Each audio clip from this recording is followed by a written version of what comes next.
जिसने हमारे बीच से राकेश जैसे होनहार साथी को मैंने कहीं कि उठा लिया, छीन लिया, ज़बरदस्ती छीन लिया, तो ये दुर्घटनाएं नहीं हो।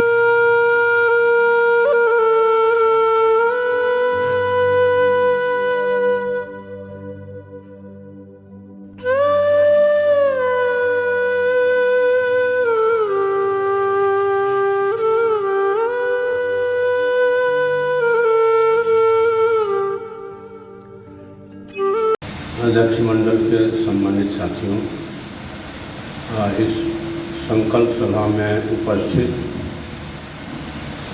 बिहार, झारखंड, उत्तर प्रदेश के हमारे कलाकार साथियों, सबसे पहले मैं राकेश दिवाकर जी को अपनी श्रद्धांजलि अर्पित करते हुए उन्हें लाल सलाम करता हूँ। साथियों, पिछले साल 18, 19, 20 दिसंबर को अखिल भारतीय किसान महासभा की यहाँ राष्ट्रीय कार्यकारिणी की बैठक आयोजित थी। 18 दिसंबर को कॉमरेड विनोद मिश्र की पुण्यतिथि थी। उस अवसर से शुरू करके 20 तक वो बैठक चली और हमारे दिमाग में चूँकि माने ये आया कि भाई इतनी बड़ी जीत हुई है, तीनों कृषि कानून वापस हुए हैं, किसान आंदोलन लंबा चला है, 1 साल 13 दिन, तो इस पर एक पोस्टर भी बनना चाहिए। और साथी राकेश जी से हमने बातचीत किया और उन्होंने सहज स्वीकार कर लिए इसे कि ना ये तो होना चाहिए। खैर उन्होंने पोस्टर बनाया, बहुत शानदार पोस्टर, और उसको हम लोगों ने यहाँ लगाया। उसके बाद जब कार्यक्रम होने को आया तो महाराष्ट्र के एक साथी आए थे, किसान नेता किशोर धामले। उन्होंने कहा कि सुदामा जी ये पोस्टर चाहिए हम लोगों को, PDF बनवा सकते हैं तो बनवाइए। हमने कहा कि ठीक है, हम बात करेंगे। तो राकेश दिवाकर जी से ऑफिस में भेंट हुई और कहा हमने उन्होंने कहा कि ठीक है, PDF तो नहीं लेकिन सब पोस्टर का फ़ोटो है हमारे पास, वो आपको देते हैं। और वो हमने भेजा उनको, किशोर धमाले जी को। अभी फिर राष्ट्रीय कार्यकारिणी की बैठक कलकत्ता में थी, अभी पिछले दिनों 26-27 तारीख को। तो वहाँ मध्य प्रदेश के साथी आए थे, धीरेन्द्र भदौरिया। उन्होंने कहा कि वो पोस्टर चाहिए हमको, वो था हमारे पास।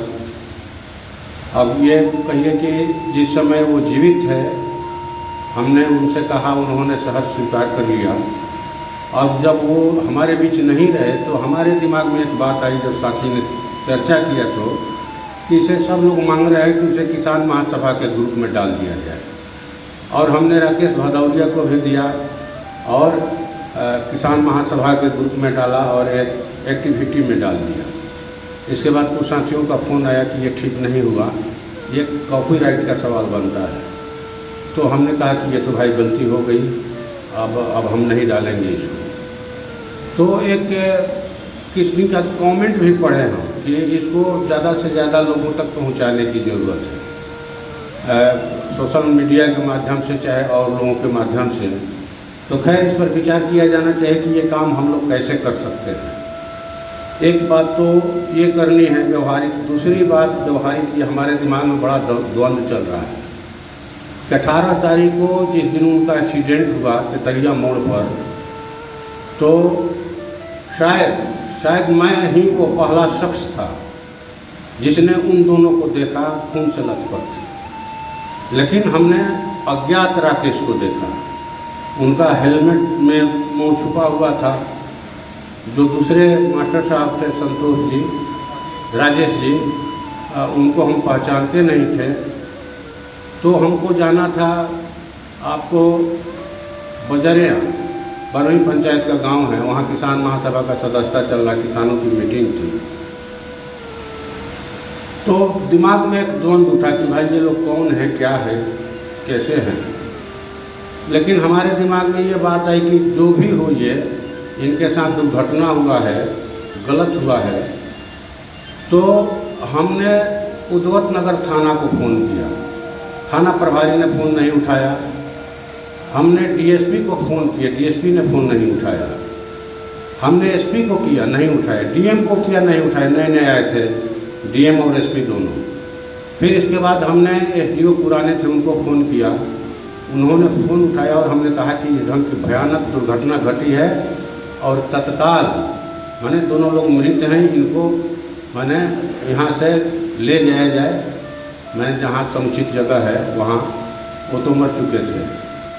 और मैं चला गया वहाँ, बजरिया मीटिंग कर रहा था तो हमारे स्टेट सेक्रेटरी का फ़ोन गया कि आप कहाँ हैं? हम बोले कि हम तो हैं बजरिया में, मीटिंग चल रही किसानों की, तो कि आप तत्काल जल्दी से चले आइए, दिवाकर जी जो थे उनका एक्सीडेंट हो गया कि वो नहीं रहे। हम बोले कि एक आदमी का हुआ है कि 2 आदमी का? तो बोले कि ये तो पता नहीं, मनोज जी से बात कर लीजिए। हमने मनोज जी को फ़ोन किया, बताया उन्होंने कि 2 लोग हैं, और हमने उनको बताया कि हम तो मैंने उसी रास्ते से आए। तो उस समय के बाद से हमारे दिमाग में एक द्वंद्व चल रहा है हमेशा कि दुर्घटनाएं तो रोज़ होती हैं सड़कों पर, और हम लोग उनको देखते हुए निकल भी जाते हैं। तो क्या कोई दुर्घटना हमारे अपने की होगी तो हम वहाँ रोड जाम करेंगे? कई लोगों के शव के साथ हम लोगों ने रोड जाम किया है या फिर मुआवजा दिलवाया है। तो क्या ये संवेदना क्या अपने लोगों के लिए अलग होती है और जो जिनको हम पहचानते नहीं हैं उनके लिए अलग होगी? ये बड़ा माने हमको अंदर तक माने ये चीज़ माने कहे कि माने विचलित कर रहा है कि क्या ये मौत में भी, दुर्घटनाओं में भी ये इस किस्म की बात होनी चाहिए कि कोई हमारा अपना है। अगर हम ये जान जाते कि ये राकेश जी हैं तो क्या तब भी हम जा सकते थे वहाँ से? नहीं जा सकते थे। तो मुझे लगता है कि मैंने इसको किस रूप में लिया जाए। अब मुझे बड़ा गलानी टाइप का हो रहा है, गलानी, मन में गलानी कि हम वहाँ रुके नहीं या फिर माने ये नहीं हुए, और ये इस वजह से कि हम माने अनभिज्ञ थे कि ये राकेश जी हैं। अगर जानते कि राकेश जी हैं तो मुझे लगता है कि शायद हर इंसान के अंदर ये बात होती है क्या कि कोई अपना है, अगर पहचान रहे हैं तो हम वहाँ रुक जाएंगे, उनके लिए ज़्यादा संवेदना हो सकता है, हमारी आंखों में आंसू आ जाए। अगर वहाँ मेरा बेटा हो तो और हम फपक कर रोने लगे, छाती पीट कर रोने लगे। और कोई आम आदमी दुर्घटना में मारा जाता है जिनको हम नहीं जानते हैं, तो वहाँ के लिए हमारी क्या जवाबदेही बनती है? क्या इतना ही बार काफ़ी है कि हम पुलिस को खबर कर दें, डीएमएसपी को खबर कर दें? एक बात तो ये मुझे कहनी है, अभी इसका माने अब हो सकता है ये इसका लोग चालाकीपूर्ण जवाब दें कि भाई दुर्घटनाएं तो रोज़ होती हैं, हम रोज़ माने जाते हैं सड़क से होकर, क्या रोज़ हम ऐसी दुर्घटनाओं के पास माने रुक करके, मृत व्यक्ति के पास रुक करके हम उनके शव को, हो सकता है जवाब, लेकिन ये उचित नहीं लग रहा है मुझे। दूसरी बात कि यहाँ पर जो उनका कला पक्ष था, इस पर हम लोग चर्चा कर रहे हैं, और जिस वजह से ये घटना घटी, ये भयानक हादसा हुआ जिसने हमारे बीच से राकेश जैसे होनहार साथी को मैंने कहे कि उठा लिया, छीन लिया, ज़बरदस्ती छीन लिया, तो ये दुर्घटनाएं नहीं हो। ये खास करके जो सोन किनारे के इलाके हैं जहाँ से बालू का उठाव होता है, आए दिन माने खास करके जो ट्रैक्टर हैं वो एकदम तेज़ी से, और मैं समझता हूँ कि 60% ट्रैक्टर चलाने वाले लड़कों के पास ड्राइविंग लाइसेंस नहीं होता है, ट्रैफिक के पास उनके पास कोई नियम नहीं होता है। तेज़ आवाज़ में वो ट्रैक्टर पर गीत गाना बजाते हुए माने चलते हैं, पीछे से कौन आ रहा है, अगल बगल कौन है, इसकी कोई उनको परवाह नहीं होती। कई बार हम लोगों ने इसको देखा है, और ये एक इसकी भी मांग करता है, हम लोग यहाँ से प्रस्ताव लेना चाहिए कि ये जो तेज़ रफ्तार ट्रैक्टर चल रहे हैं इनकी गति पर, या जो भी वाहन चल रहे हैं उनकी गति पर रोक लगे, ऐसे अश्लील गीतों पर रोक लगे और दुर्घटनाओं पर माने रोक लगे। इसके लिए प्रशासन जो है ठोस प्रयास करे। उनकी दिलचस्पी दुर्घटनाओं को रोकने में नहीं होती, उनकी दिलचस्पी उगाही में होती है कि कैसे कोई बालू वाला ट्रैक्टर जो है ओवरलोडिंग जा रहा है उसको पकड़ करके 500 रुपया ऐंठ लिया जाए, इसी में और उसमें नहीं है। तो ये 2 बातें बात की कहानी थी मुझे, और मैं समझता हूँ कि किताब छप रही है। साथियों ने कहा, गाजीपुर के साथियों ने, किताब वो छपे, उसमें जो भी सहयोग मदद की ज़रूरत होगी हम लोग करेंगे हर तरह से, और वो जल्द से जल्द किताब छपे और उसे ज़्यादा से ज़्यादा लोगों के बीच वितरित किया जाए। कितने पेज की किताब होगी, अगर बहुत मोटी नहीं होगी तो मुझे लगता है तो उसे इस तरह से ज़्यादा कीमत नहीं हो, इस तरह से उसको व्यवस्था हम लोगों को करनी चाहिए ताकि ज़्यादा से ज़्यादा लोगों के बीच में ये किताब जाए। और ये उनका साथी सुधीर जी ने जो रखा, कभी कभार ये दिमाग में बात उठती है कि किसी अच्छे साथी के हम लोग के बीच से चले जाने के बाद उनकी खूबियों को हम क्यों याद करते हैं, उनको याद करते हैं।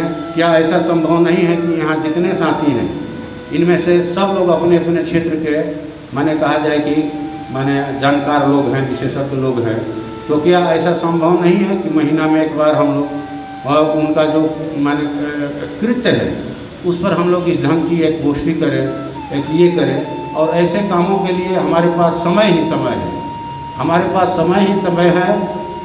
सांस्कृतिक कर्मी साथियों ने जब किसी भी कार्यक्रम की सूचना दी, हमारे पास जितना भी व्यस्त कार्यक्रम हो जो भी हो, हम उसको छोड़ करके उसमें शामिल होते हैं।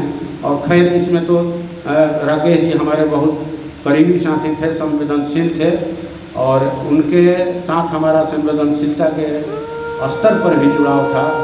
साथी राकेश जी को फिर से मैं अपनी भावभीनी श्रद्धांजलि अर्पित करता हूँ, उन्हें लाल सलाम करता हूँ।